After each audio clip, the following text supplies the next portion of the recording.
Magandang araw, Malacañang Press Corps, and welcome sa ating press briefing ngayon, September 24. In today's cabinet sectoral meeting chaired by President Ferdinand R. Marcos Jr., the economic and agricultural sectors presented the outlook for inflation as well as management strategies for food and non-food inflation. NEDA Secretary Sentro Balita reported an overall lower inflation rate of 3.3% in August, down from 4.4% in July, and this was due to slower food and non-food inflation. Note that inflation was mainly driven by services, rentals, and transport have also contributed significantly. Some factors in non-food inflation being mitigated include electricity and fuel. The Marcos administration is managing the impact of inflation, especially on the most vulnerable sector. The Department of Agriculture is here to brief us on President Marcos's directives to manage inflationary factors that may affect the price of rice, sugar, and pork, such as La Nina impacts, importation, food production, and African swine flu. And the Department of Finance will be briefing us about the overall economic and financial outlook for the coming months. And joining us now are Secretary Ralph Recto of the Department of Finance and Secretary Francisco Chu Laurel of the Department of Agriculture. Good day, sirs. Good morning. Good morning. Almost good afternoon. Let's start with you, Secretary. Us, yes. Yeah, thanks. Secretary Ralph, Yes. go ahead. Well, first and foremost, we had a briefing, as mentioned by Daphne earlier, by DEDA, with the President insofar as inflation is concerned. And the good news is that inflation is on a downward trend. Last year, inflation was about 6.1%. Today, we're roughly at 3.3%. We expect inflation to go down to 2.5% by September. At ang pinakamahalaga, palagay ko, meron tayong sapat na bigas at hamon sa Pasko. That's good news. Short and sweet. Before we go on to Secretary Laurel, you did mention how we stand in the global inflation reports. The global inflation Yes. is 5.9. That's correct. Sa buong mundo, ang inflation rate more or less mga 5.9%. So tayo naman dito, 3.3% lang. So nararamdaman na natin yung mga nagagawa ng ating pamahalaan. Thank you. Okay, Secretary Chu Laurel, go ahead. Well, as far as ASF is concerned, the first 10,000 doses will be finished, vaccination will be finished by end of the month. And the schedule for the award for the next 450,000 doses is on October 10, of which we will take delivery of 150,000 doses by then. But we hope to complete the procurement of 600,000 doses by end of December this year. Okay, thank you. Let's open the floor to questions. Okay, Harley Valbuena, DZME, all the way in the back. Please pass the mic. Alexis, thank you. Hi, good morning. Thank you, Ms. Daphne and secretaries. Sirs, it is already the Burr months and nabanggit niyo po kanina, Secretary, meron tayong sapat na hamon sa Pasko. So, do we expect the inflation to rise as the Christmas season nears? Normally, seasonal naman yan. Tuwing fourth quarter, tumataas ng konti. Pero like I said, we expect it to be within the target range of the BSP of anywhere between 2 to 4%. So for the full year, we're looking at the total inflation rate to be about 3.4%, more or less. No? And the beauty about reducing inflation is that your GDP growth goes up and more jobs can be created, your borrowing cost goes down, and it will be good na magkakaroon din kami ng BSP meeting by October, and possibly we can reduce interest rates further. Mas maliit ngayon yung interest rate na babayaran ng gobyerno, pero higit sa lahat, pababa na rin yung interest rate, halimbawa sa credit card ni Juan de la Cruz, papunta sa Pasko. Okay. Ann Soberano, Bombo Radio. Secretary Recto, good morning. Sir, according to Global Credit Watcher, itong Moody's, Yes. binigyan ng Baa2 investment grade credit rating ang Pilipinas with a stable outlook. Secretary, saan po natin pwede ma-attribute na na-maintain ang Pilipinas global economic environment? Thank you. Yeah, well, meron tayong medium-term fiscal framework plan at nakikita nila credible yung plano natin. Number one, the economy is continuously growing. Second quarter growth was 6.3% for the entire year, 6.1% for the first 2 years of the president. On the average, 6 to 6.1%, one of the highest for all presidents.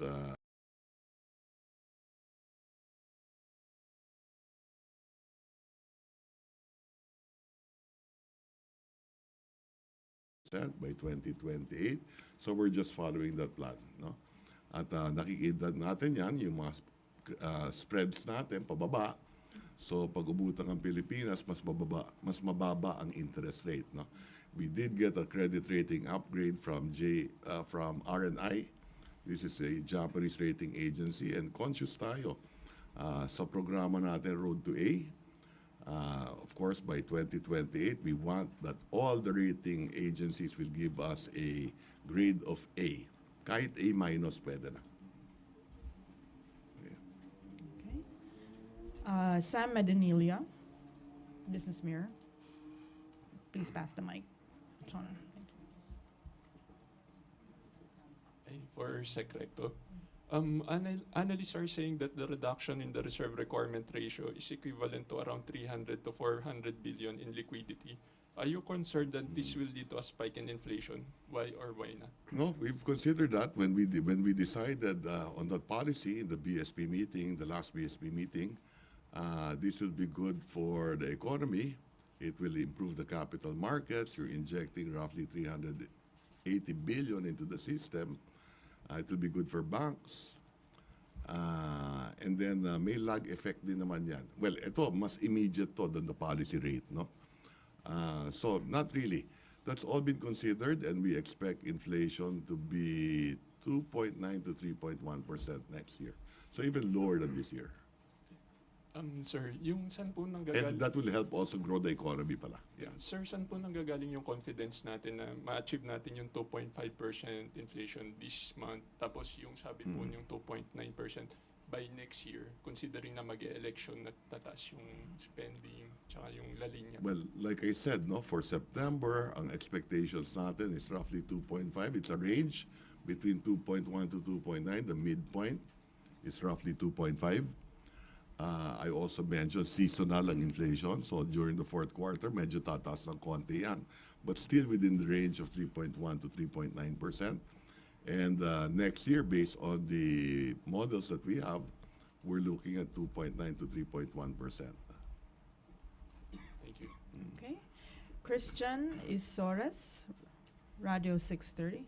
Good morning, Secretary Recto. Yes. You mentioned 2.5% yung expected nating inflation by September. Yes. But what could be the possible challenges na pwedeng umangat sa ulit given na parang tumataas po ulit yung presyo ng petrolyo? And ano po ba yung current na monitor natin Yes. sa rise inflation? Yes. Well, the biggest problem is yung gera sa Middle East. Kung yan ba, lalaki yung gerang yan. Diba? But since in September, you only have, a week to go. So palagay ko, we're on track with regard to the inflation target for September. But our biggest challenge really is external headwinds. No? And one would be the war in the Middle East. No? So we don't want that to go out of hand and possibly oil price increases, which we have no control over. No?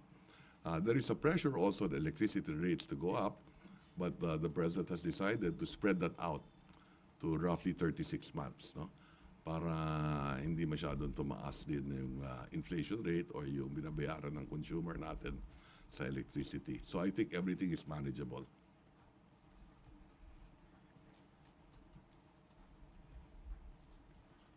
Okay. Leth Narciso, DZRH. Secretary, sabi niyo po kanina ay nararamdaman ang mga ginagawa ng pamahalaan kaya bumababa yung inflation. Ano po dun sa mga ginagawa na yung nagkaroon ng malaking impact? Maraming ginagawa ang Secretary of Agriculture. Yung tariff reduction, palagay ko, nag-uumpisa na rin makatulong yan. But we expect that to further go down in the coming months. Yung reduction in tariff rates for rice particularly. So pababa na rin yan. I think 1% bumaba ang presyo ng konti. And it takes a few more months before you can feel the entire effect. So hopefully by tamang-tama pagdating ng Pasko, medyo mas mababa na siguro ang presyo ng bigas. Okay, Tuesday New.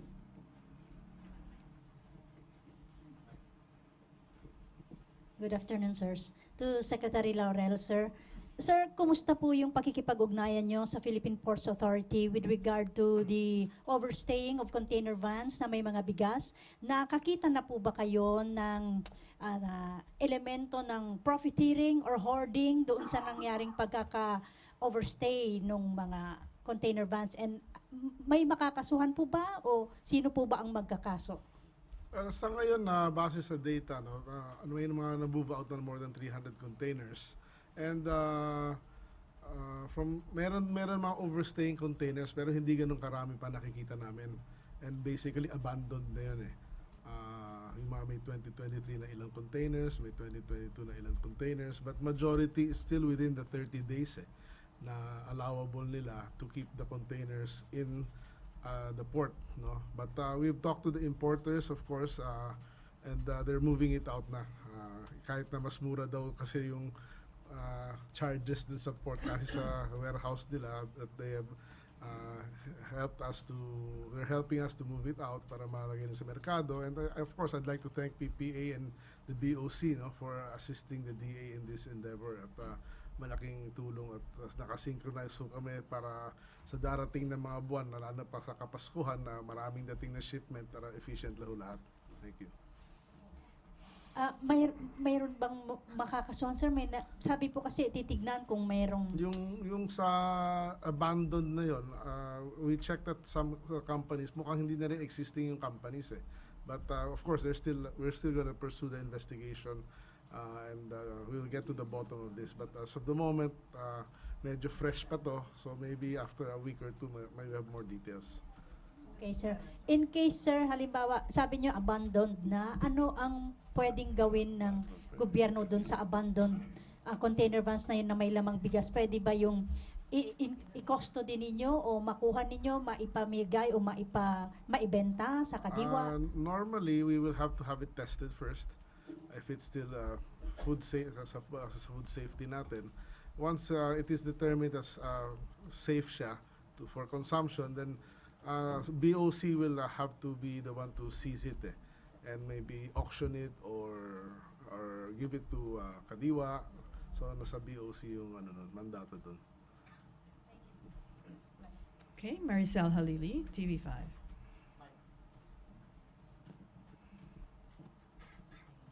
Sir, magandang hapon po. Clarification lang. Sir, when you say na hindi na siya nag-exist, yung mga companies na to, meaning nagsara na sila? Yun ang initial report. So kung nagsara na yung mga companies na yun, may habol pa ba tayo just in case you found out na meron pala silang liabilities for abandoning those cargoes? I would like to think na meron pa silang liability, no? But I will have to we're consulting our legal department on that. So ano sir yung tinitingnan natin na timeline? How soon are we going to know whether or not they will be facing charges? Probably, as I said, 2 weeks siguro malalaman na natin yung detalya ng kumpanya, kung sino to, kung existing pa o hindi, yung opisina ba, nandyan pa, o kung yung tao is still nandyan pa o wala na. No? We'll get all the details. And how many companies are we talking about, sir? Mga Yung dalawa lang. Dalawa lang. And ang cover po nila is gaano karaming cargo?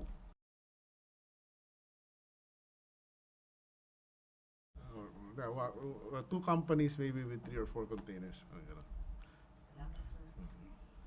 Okay, Ivan Mayrina, GMA7. Secretary Recto, sir. Season ho ng pagpapadala ng mga balikbayan boxes sa mga kababayan natin. Kumusta ho ang sitwasyon natin sa Bureau of Customs? Are there specific instructions you're giving them para masiguro ho na yung mga padala ng mga kababayan natin makarating in time for Christmas? I don't know if there's a problem right now. Siguro pwede namin pag-usapan ng BOC Commissioner. Pero from what I know, we don't have a problem right now as far as yung mga balikbayan boxes are concerned. So yan naman, logistics issue yan. Basta dumating sa port, trade facilitation tayo dito. And for sure, we will get all those cargoes out. So that's an assurance to the families Yes, here definitely. na matatanggap nila in time. Definitely.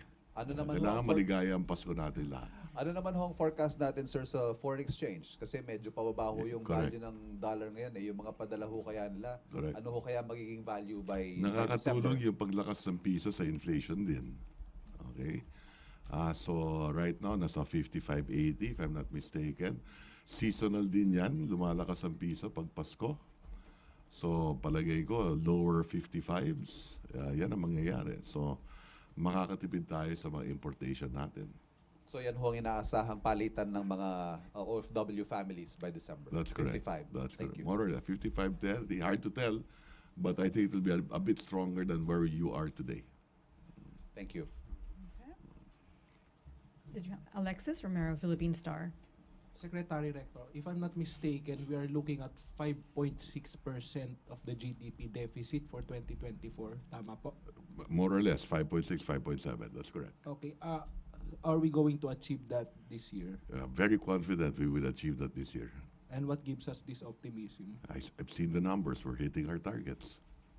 The revenues. The revenues, the expenditures, we're hitting our targets.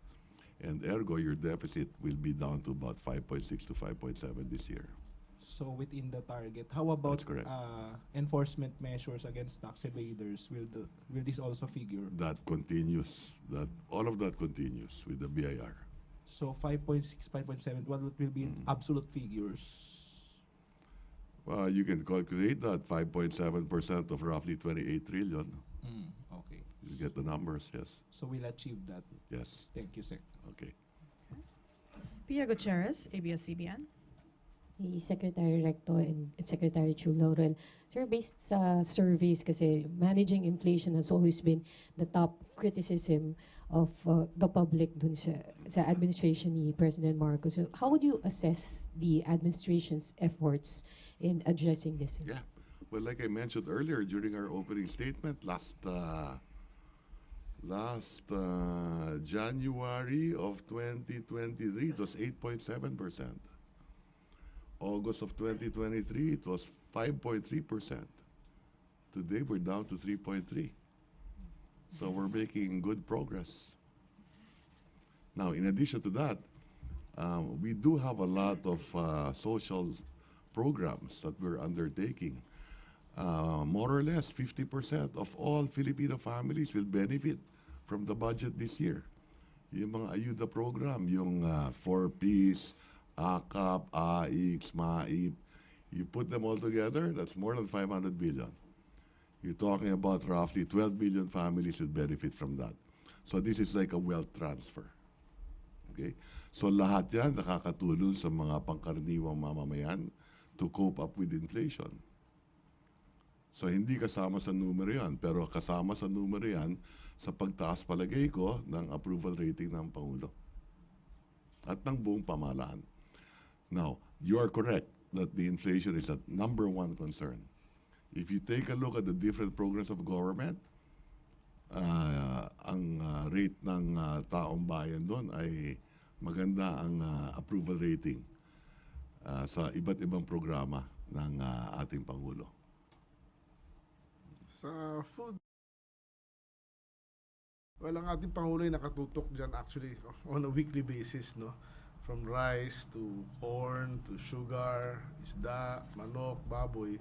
So, pinaplano ho na pag-uusapan natin ng ating presidente yan sa DA at sa mga other agencies on how to stabilize. Of course, initially is to stabilize prices, but and think of ways on how to bring the cost down. No, of course, a lot of investments are now being made, no, for post-harvest like cold storages and rice processing systems that will help lower the price of goods sa consumers but increase farmer income. So nandun ho tayo at nakatutok ko si Presidente mismo dyan at ang Department of Agriculture is also looking into this naman on a daily basis. So naka-monitor ho tayo. Secretary Laurel, perhaps you'd like to brief them on the significance of expediting the ASF vaccine for the market and also for the farmers. Well, ang napaka-importante na ma-roll out talaga natin yung ASF vaccine, no, to lalo na sa mga backyard farmers, livestock growers natin, dahil this will pag may confidence na ang mga magbababoy sa vaccine na to, and then they will start investing again in farms, pati yung mga commercials natin, at magre-repopulate. So hopefully everything will be implemented on schedule, and sana next year puro repopulating na lang tayo, at tuloy-tuloy na yung paglaki ng babalik yung population ng ating baboy to about 14 million heads from ngayon nasa 7.5 million heads lang ang baboy na estimate natin. So, yun. Okay, Alexis again. Secretary Recto, na-mention kanina yung monetary intervention dun sa interest rates. Given the easing inflation, do you see the central bank cutting rates further this year? Definitely. And I did make a statement a few days ago. Ang Fed nagbaba ng 50 basis points o 0.5%. Palagay ko tayo, kaya din natin yung 0.5%. And what do you expect given this easing of the policy? Ano yung nakita ninyong possible impact sa ordinaryong tao? Sa ordinaryong tao, dalawang bagay yan. Isa, yung credit card mo, bababa yung interest charges mo. Isa yan. Pakalawa, yung mga namumuhunan, mas mababa pag umutang para makapagtayo ng negosyo. Di ba? And then for next year, may lag effect din yan. So next year, we will have a better chance of hitting our 6 to 6.5% growth rate if we're able to reduce interest rates this October. Salamat po. Thank you. Okay.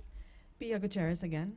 Secretary Recto, sir, you were talking about yung nag-start na natin na feel yung effects ng tariff reduction dun sa inflation, and you said it will take a few more months before we feel its entire effect. So, yung forecast natin, by how much yung pagbaba sa inflation do we see this, and how long? Initially, I don't have the numbers right now exactly, but more or less mga 6 pesos yan on the imported rice. Okay?